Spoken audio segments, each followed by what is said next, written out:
ओम नमः शिवाय। जय माता रानी। दोस्तों, आप देख रहे हैं आपका अपना YouTube चैनल व्रत त्योहार टोटके। मैं हूं आपके साथ रिमझिम शर्मा। दोस्तों, आज इस वीडियो में जैसा कि आप देख रहे हैं, मैं आपको बताने जा रही हूं कि इस महाशिवरात्रि आप जब शिव पूजा के लिए जाएंगे, चाहे आप मंदिर जा रहे हो या फिर आप घर में कर रहे हो, पूजा के लिए आपको क्या कुछ जरूरी सामग्री की जरूरत होगी।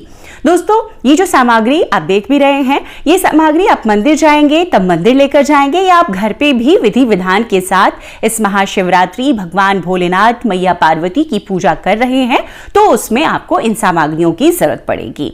तो सबसे पहले दोस्तों, आपको मैं बता दूं, भगवान शिव की पूजा आराधना में अभिषेक का बहुत महत्व होता है। तो यहाँ पर मैंने पंचामृत अभिषेक के लिए सभी चीजें रखी है। तो पंचामृत स्नान अगर आप कराते हैं भगवान भोलेनाथ का, ये दूध है, दही मैंने रखा है, ये शहद है अलग से रखा है। आप चाहें तो अलग अलग से भी आप इन चीजों से, जैसे कि आपने जल से स्नान कराया, दूध से करा लिया, दही से करा लिया, शक्कर से, शहद से और घी से। कई लोग क्या होता है कि विशेष मौकों पर भगवान भोलेनाथ का अलग अलग तरह से अभिषेक करते हैं, अलग अलग चीजों से, द्रव्यों से अभिषेक करते हैं। आप ऐसा नहीं करना चाहते हैं तो आप इन सबको मिला करके अभिषेक कर सकते हैं। देखिए, आप घर पे कर रहे हैं, अगर फोटो है आपके पास तो आप पंचामृत मिला करके रखेंगे एक जगह पर और भगवान का उससे फूल से आप छींटे के तौर पर भी अभिषेक कर सकते हैं, उसे भी अभिषेक हम मानेंगे। शिवलिंग है तो आप इस तरीके से कराएं घर में या मंदिर में।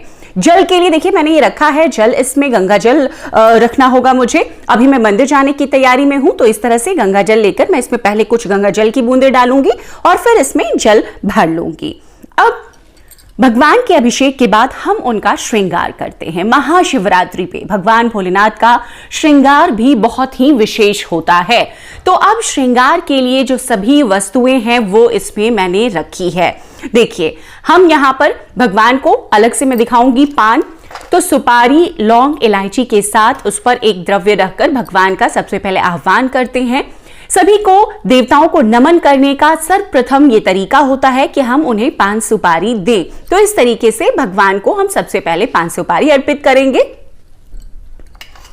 उसके बाद देखिए, ये अक्षत है, अक्षत को गीले कर लेने हैं। कभी भी आप जब अक्षत भगवान शिव पर, शिवलिंग पर चढ़ाएंगे तो हमेशा उसे भिगो लेंगे और गीले करके अक्षत भगवान को आप अर्पित करेंगे। यहां पर भस्म रखा है, ये मैंने अब त्रिपुंड बनाने के लिए। भस्म भगवान को बहुत प्रिय है, खास मौकों पर तो जरूर भस्म का इस्तेमाल करें। तो ये भस्म है। साथ ही देखिए, ये सूखे भांग है, हालांकि मैंने कच्चे भांग भी लिए हैं। उसके बाद में चंदन, सफेद चंदन जरूर रखें आप। ये रहा यज्ञोपवीत, भगवान गणेश को और भगवान शंकर दोनों को यज्ञोपवीत देंगे हम।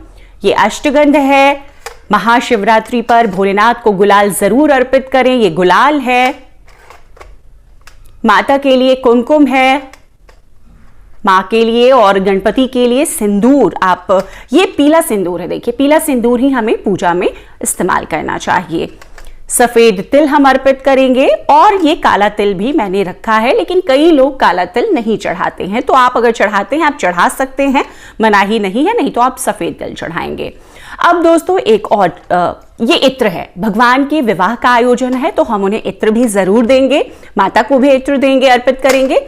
ये रक्षा सूत्र, कलावा, उपवस्त्र के तौर पर आप दें। देखिए, यहां पर मैंने हल्दी भी रखी। हल्दी माता को हम अर्पित करते हैं, गणपति को अर्पित करते हैं, लेकिन कभी भी भूल कर भी भगवान भोलेनाथ को अन्य दिनों में किसी भी दिन हम हल्दी अर्पित नहीं करते हैं। लेकिन एकमात्र ऐसा दिन होता है महाशिवरात्रि का जब भोलेनाथ को हम हल्दी अर्पित करते हैं, क्योंकि ये उनके विवाह का दिन है। इसी दिन माना जाता है शिव और शक्ति का मिलन हुआ था महाशिवरात्रि की रात। तो हम इस दिन बाबा को भी हल्दी अर्पित करेंगे। तो ये हो गई, इस थाली की सभी चीजें मैंने आपको बता दी है। अब जो दूसरी थाली है श्रृंगार के लिए ही, अब ये फूल आप देखिए, फूलों की माला है। आप सफेद फूलों की अगर माला मिल जाए तो आप वो ले सकते हैं। देखिए ये थोड़ी ही देर में धतूरे के जो फूल है ये सूख जाते हैं, जब जैसे ही इसको आप पौधे से अलग कीजिए। तो ये थोड़े से ऐसे हो गए, बहुत खिले से थे ये जब मैं लेकर आई थी।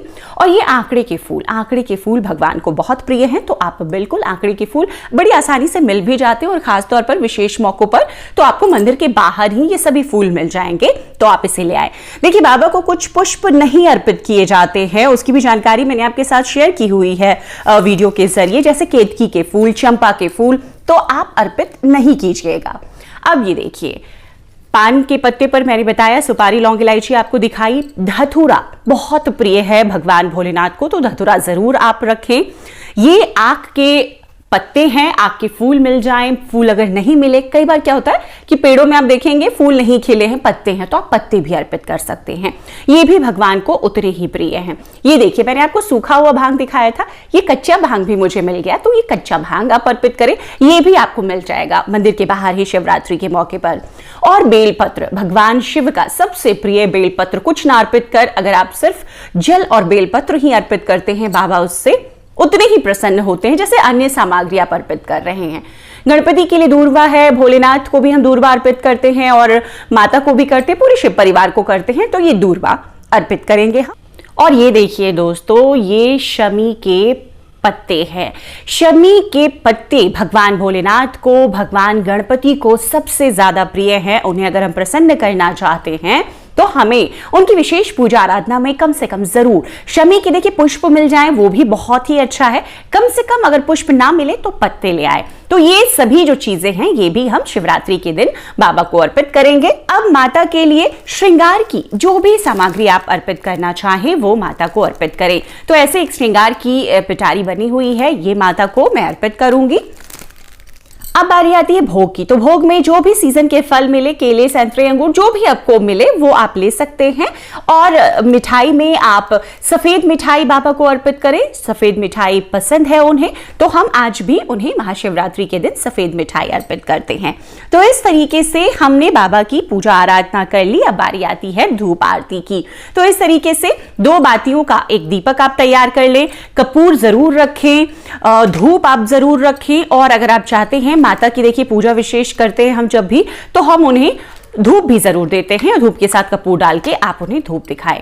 एक्स्ट्रा ये दीपक रख ले, मंदिर में जा रहे हैं अन्य देवी देवताओं के लिए, तो इस तरीके से ये मैंने आरती की थाली भी तैयार कर ली है। देखिए जो सभी सामग्री मैंने आपको अभी बताई है, ये आप घर में पूजा करेंगे तब भी आपको यही इस्तेमाल में लानी है। और आप मंदिर में जाकर भगवान की आराधना कर रहे हैं महाशिवरात्रि के मौके पर, किसी भी विशेष आयोजन पर जब आप शिव पूजन करते हैं तो शिव पूजन की यही थाली होती है, यही जरूरी सामग्री होती है। दोस्तों आरती के लिए आरती की एक किताब लेकर जाएं, अगर आपको याद नहीं तो इस तरीके से आप आरती करके महाशिवरात्रि के मौके पर भोलेनाथ मैया पार्वती पूरे परिवार की पूजन विधि संपन्न करेंगे। दोस्तों देखिए, अब ये जो सभी सामग्री मैंने आपको दिखाई है, जरूरी नहीं है कि इसकी उपलब्धता आपको हो ही जाए। हो सकता है इसमें से कुछ सामग्री आपको ना मिले, आप नहीं इंतजाम कर सके, तो कोई बात नहीं है। आप सिर्फ जल से, बेलपत्र से और चंदन से भी भगवान की पूजा आराधना कर सकते हैं। भगवान की उतनी ही कृपा पर भी होती है। बस भाव और श्रद्धा हमारे मन में पूरा रहना चाहिए। भगवान के प्रति